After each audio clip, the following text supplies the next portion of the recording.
vamos en un punto muy interesante. Nos dice el doctor Valadez que posiblemente incluso con el mismo sistema informativo que es el del gobierno, llegaron a la televisión, se sabe los dos mensajes, el del presidente del Consejo del IFE y el presidente de la República, y que, aunque este último salió después, ya tomaba en cuenta lo dicho por el otro, que hubo una coordinación entre ambos mensajes. Esto podría parecer bueno, pero recordemos que el IFE tiene una autonomía total. Podríamos decir que hay una pérdida relativa de autonomía del IFE. Quiero recordar que cuando planteamos la primera vez la autonomía del IFE en 1989, el PAN se oponía con una razón que tenía parte de validez. Temía que no fuera en México posible una institución verdaderamente autónoma, salvo la universidad, y en ocasiones ni ella misma, ahora sí por fortuna, y que entonces esta fuera una manera de entregar al gobierno, una manera de lavarse las manos con una institución semiautónoma. Esa fue la tesis que sostuvieron. Luego impusimos poco a poco la otra. Podríamos decir que vamos en retroceso a nivel federal y estatal en la autonomía del IFE. Podríamos aquí tal vez hacer una serie de distinciones importantes, es decir, creo que en las formas, como lo señaló Diego Valadez, a lo mejor hubo ahí cosas que no se cuidaron y que se deberían de haber cuidado y que dejan en una situación tan apretada un mal sabor de boca. Creo que eso es importante. De ahí a pasar a la parte de que el IFE está perdiendo autonomía, creo que había que analizarlo con un poco más de cuidado. Si hacemos la revisión de cómo se eligen los consejeros, creo que eso es una parte fundamental que hay que revisar y que hay que transformar porque vemos que no arroja resultados. En 1996 se resolvió muy sencillo por consenso porque acababa de venir la reforma y entonces fue muy fácil elegir a nombres prestigiados, digamos, pero ahora en el 2003 fue un desastre en la Todos Cámara. Queríamos que fueras tú electo. Se rompió el doctor Valadez, el consenso. Cualquiera era un buen candidato, los tres. Creo que está generando suspicacias. Desde ese momento se planteó un escenario apretado con un candidato del PRD como López Obrador en esa circunstancia y con un IFE, con esa composición, un Consejo General, va a ser un problema. Eso está saliendo 3 años después a la luz pública. Creo que ahí hay que hacer una revisión del mecanismo de nombramiento, como sucede con las otras partes, como está sucediendo con el IFAI, como sucede con los ministros de la Suprema Corte. Es decir, se necesita un proceso mucho más republicano, más exigente y de mayor especialización para que se generen no solo los consensos, sino las partes técnicas que debe tener esa Es muy difícil de apreciar en la ley, pero para complementar lo dicho por Alberto. En realidad el consenso nombramos en 94 por consenso, porque fue una condición nuestra para negociar con el gobierno. Era un estado de excepción, por decirlo, el levantamiento armado de Chiapas, el gobierno nos llamó a dialogar. ¿Qué era por consenso? Porque pues es un veto virtual también. Claro, en los organismos internacionales, consenso es una cosa y veto es otra, o son las dos caras de lo mismo. El veto es yo paro y el consenso busquemos un acuerdo, es otro espíritu. Lo logramos y esto se repitió en el 96.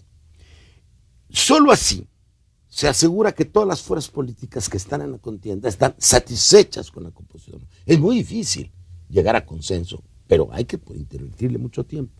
Segundo, la ley no lo reflejó y bueno, son los partidos los que eligen en la Cámara de Diputados. En este caso el PRD insistió en reelegir a algunos para la continuidad de la Cámara. Y eran reelegibles. Pero en el momento en que insistió más allá de la cuenta, pues los demás se aprovecharon de eso, lo arreglaron entre el PAN y el PRI. Siendo coordinadora de la fracción parlamentaria la maestra Elbester Gordillo, y habiendo prometido días antes la fracción del PRI que daría su voto al PAN a favor de la reforma fiscal, aquella reforma del IVA. Mucha gente interpretó, yo siempre guardo, yo tengo un archivo de los principales artículos, como no soy electrónico, no los tengo en pantalla, los tengo impresos a la antigüita y los saco. Desde entonces se pensó que el do-des, el toma y daca, era yo te apruebo la reforma fiscal, pero tú me das el control del IFE. Y ese fue el problema. Ahora, a la maestra, que ahora transfirió 2 millones de votos de su partido al presidente del PRI, y que se sabe, aquí hay un artículo muy interesante, que negoció con 5 gobernadores del PRI para que apoyaran la candidatura ¿cómo se llama? Del candidato del PRI. Podemos decir, Del PAN. Son un proceso electoral marcado por la intervención del presidente de la República, Vicente Fox, y una jornada electoral marcada por la manipulación de la maestra Elvester Gordillo. Así está la pareja, es otra pareja que la presidencial. ¿Cómo lo ves? Yo creo que aquí también se podría hacer se ha como tratado de traer aquí el caso del 88 y como hacer una similitud. Yo creo que no, es decir, lo que pasó el domingo no es de ninguna manera una caída del sistema, es decir, el programa, el PREP de resultados preliminares nunca dejó de arrojar información y fue estableciéndose ahí casilla por casilla como se iba capturando, digamos, ahí había información pública, la hubo toda la noche, en la madrugada, etcétera, hasta que se cerró a las 8 de la noche del día lunes. Entonces sí hubo una información permanente y creo que sería erróneo considerar que hubo caída o silenciamiento, o sea, el que no se haya querido decir el conteo rápido porque había un margen muy cerrado de menos del 1%, bueno, pues esa fue una decisión que se había acordado, a lo mejor es errónea la decisión, porque yo recordé que el proyectar un ganador, no ocultar la información, es que son dos cosas y además porque el presidente el consejero presidente días antes en entrevistas decía que con medio punto ellos podían decir con exactitud. Dijo que el máximo de error era 0.4 y con medio lo daban. Y en la noche dijeron 6. Que como no había había 1.6. Eso sí generó un La verdad es que nos trataron a todos como menores de edad y lo que está en el fondo de esto es que seguimos gobernados por el miedo. Todo lo que estamos discutiendo en el fondo es miedo a que la gente sepa, miedo a que la gente decida, miedo a yo no sé qué tantas cosas que nos tienen todavía en el tercer mundo. Bueno, es todavía un sistema autoritario, perdón. Si todo esto es cierto, no hemos transitado plenamente, pues no, ni suficientemente siquiera la democracia. Todo vino de arriba abajo. Sí, porque en el momento en que los funcionarios del IFE se sienten dueños de la información, pues estamos adoptando las formas que creíamos que ya estábamos dejando atrás. No es de ellos la información para negarla. Lo único que ellos no estaban obligados a decir era hacer la proyección de hacia quién podría ganar la elección. Y ahora que sabemos que hay actas que no entraron al PREP y que son del orden de 14,000 actas, que eso es casi un 10%, pues con mayor razón podemos decir que el PREP no podía proyectar, ni siquiera todo el PREP, ya no digamos el conteo rápido, podía proyectar un ganador. No. Ahora, perdón, nada más antes de pasar la palabra. Yo quiero decir que totalmente estoy de acuerdo por lo dicho por Alberto, de que hay que hacer la reforma de la reforma. Hay cosas que surgieron, que se han incluso pervertido, unas que no resolvimos bien legalmente, hay que decirlo, y otras que el uso ha pervertido por esa tradición de la que habla Javier, del autoritarismo ancestral que tenemos en este país. Pero ¿en qué situación estamos ahora? Bueno, hay otro aspecto. Yo coincido con la necesidad de la reforma, pero creo que lo primero que tenemos que exigir es que se aplique el código tal como está. Así es. Y no se aplicó. Por ejemplo, en materia de publicidad o de propaganda hecha por aspirantes a la presidencia de la República. El Código Electoral establece que solo los partidos y los candidatos pueden hacer exhortaciones para votar en su favor. Y la autoridad electoral permitió que el doctor Simi, que no era un candidato registrado, ni formaba parte de un partido, hiciera propaganda en medios electrónicos y en medios impresos, contraviniendo expresamente lo dispuesto por el Código. Y ahí son 700,000 votos. No es poca cosa, habida cuenta de los resultados que tenemos. Otro aspecto, la famosa ley de televisión. Esa ley, en esa coyuntura, generó muchas sospechas que todavía no han sido aclaradas. ¿De cuántas cosas nos enteramos de la campaña de 2000, 2 o 3 años después? ¿De cuántas cosas nos vamos a enterar de la campaña de 2006 en 2010? No sé. Terrible. Ahora hay cosas que ya sabemos. Por ejemplo, en el cómputo de spots, el presidente de la República gastó, la presidencia, 1,820 millones de pesos en spots dirigidos a la campaña electoral, que es 3 veces el tope de campaña de un candidato presidencial. Es la suma de los 3 y lo dicen en solo 3 meses, no en 6. Ahora, además, si ves tú que esos spots van compaginados con spots del candidato del PAN, que pasaba un spot y acto seguido el siguiente, pues se da la idea o se dio la idea de que los espacios se compraban en forma conjunta, o se armaba un paquete para que tuvieran mayor, y luego efecto. Otros spots que también contravinieron la ley electoral y con relación a los cuales no se aplicó ninguna decisión de autoridad, fueron los del sector privado y de un organismo cuyo nombre no recuerdo, que eran claramente orientados en contra de un partido y de un candidato. Eso no se podía dar en los términos del Código Electoral. Esto es muy importante que lo sepa la gente, y le voy a pasar la palabra a Alberto. El IFE es un buen sistema de conteo de votos que nos costó mucho tiempo armar, pero el Consejo del IFE es un sistema arbitral de elección con poderes sobre el proceso electoral que no usó. Cuando hablo de tarjeta amarilla y de tarjeta roja, no estoy bromeando.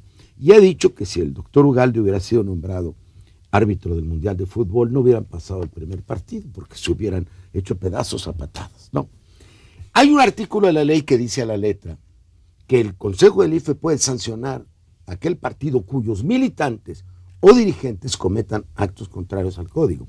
Si el señor licenciado Vicente Fox Quesada, los señores gobernadores que pertenecen y que son militantes de ese partido, aunque nunca hablen de él, como dices tú, pues puede sancionar al candidato, puede sancionar al partido. Nunca lo hizo a pesar de las denuncias. Me preocupa y le paso la palabra a Alberto, lo acaba de decir. Nos vamos a enterar dentro del año 2010, el bicentenario, que esta elección fue fraudulenta, como ahora en Estados Unidos ya hay prueba plena del fraude de Miami. Hay que ser muy cuidadosos. Yo estoy de acuerdo en aplicar la ley. No podemos dejar pasar esto así como así. No lo podemos dejar pasar. ¿Tú qué piensas? Sí, yo creo que la misma elección tan cerrada nos está llevando a un punto en donde se están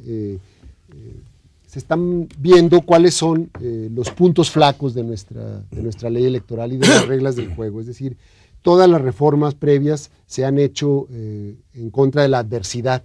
Digamos, si tomamos esta crisis de empate como se está resolviendo en estos momentos, como se está expresando en estos momentos, creo que habría que atender todos estos puntos que, como señalaban ahorita, la cuestión de los spots, la cuestión de la intervención indebida, tanto por parte del sector privado como por parte del sector sindical, que también fue otra parte que no debió haberse metido al proceso, estos mecanismos corporativos que ahí están todavía y que cuando tenemos una autoridad débil que no hace un buen arbitraje, entonces salen estos intereses a la cancha y de alguna manera están ahí impactando también el proceso electoral. Entonces tenemos una serie de puntos ahí que hay que revisar con mucho cuidado para la parte de la reforma, porque creo que es ineludible la parte de la reforma. No podemos ir a otra elección en estos términos, ya para no hablar de los mecanismos de segunda vuelta o de reelección legislativa, todo lo que etcétera, falta. etcétera. Pero siguiendo con lo de la ley, también este asunto lo tenemos que revisar, el de la parte que va del cómputo a la calificación. El gran éxito, el más importante para mí, de la negociación de 94, gracias a que accedió el secretario de Gobernación, fue muy importante, fue que le quitamos la calificación de la elección a la Cámara de Diputados, que como actuaba por mayoría, pues mientras tuvieran mayoría lo calificaban como querían, y se la pasamos al TRIF. Eso es muy importante. Aquí, desde la época de la reforma de Reyes Heroles, ha habido también un equilibrio entre dos valores.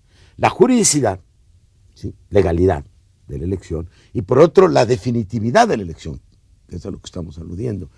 Cómo la gente se va a esperar un proceso largo para saber quién ganó. Cuando hay diferencia grande, que es a lo que habíamos apostado, pues no pasa nada, porque eso nadie se mueve. Pero lo ves cuando hay cerrada. En Costa Rica fue menos un punto, en Italia fue un punto y poco. 25,000 votos fueron en Yo lo que creo es que en función de esa competitividad que hubo, de lo reñido de la competencia, no veo cómo no vaya a suceder en esta elección que termine con un enjuiciamiento de la conducta presidencial durante la... Eso hay que hablarlo con la procuradora, la fiscal electoral. Creo que si las cosas siguen en la forma que se han vislumbrado hasta ahorita, si no hubiera una reversa con las casillas que faltan, estaríamos muy probablemente entrando en una fase en donde se tenga que enjuiciar la conducta presidencial simplemente para que quede el precedente respecto a otras elecciones futuras. Entonces a mí me gustaría llevar esto mentalmente al domingo. Ese es el problema. Partiendo de lo que tú dijiste. Aquí está este artículo donde describe muy bien los pasos.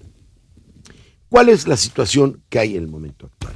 Hay, como tú lo acabas de decir, algo muy importante, acabo de recibir, 3 millones de votos están en el aire. Quiere decir que porque hay imperfecciones en las boletas de todo tipo. ¿Para dónde van? No lo saben. El PREP, hay que aclarar, el PREP no puede captar actas que traigan algún tipo de defecto. Exacto. Y entonces capta solamente actas perfectas o aquellas que tienen imperfecciones que no son importantes. Exacto. Las que están afuera de los paquetes, porque muchas veces están adentro. Es que cuando llegan los paquetes a las comisiones, se hace una prueba y se examina si coinciden los números de boletas con votos votados, anulados, etcétera.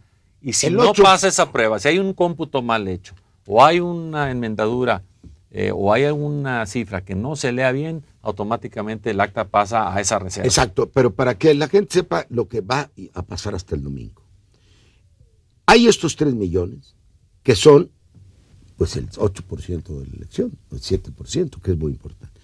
Hay 1.600 casillas impugnadas, para bien o para mal, puede estar fundado o no, que son cerca del 13% de la elección, que los otros 5 millones. Entonces, tenemos muchos votos en el aire. Pero 1.600 no serían escasamente más del 1%. Exacto, perdón, lo calculé como si fueran 13.000, en efecto. Sí.